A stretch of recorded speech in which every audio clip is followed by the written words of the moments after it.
This video shows the steps to change the preset date and time on the Accu-Chek Guide Me blood glucose meter. Press and release the power button to turn the meter on. The flashing test strip symbol appears on the display. Next, press and hold the power button until setup appears on the display.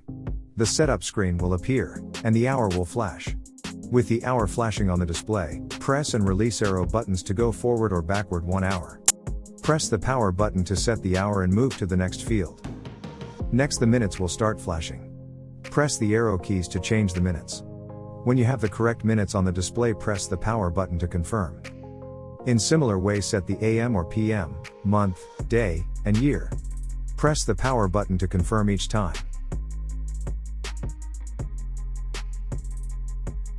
After making the needed changes, to exit the setup screen, press and hold the power button until the flashing test strip symbol appears. This is how you can change the time and date on the Accu-Chek Guide Me Meter. Thanks for watching.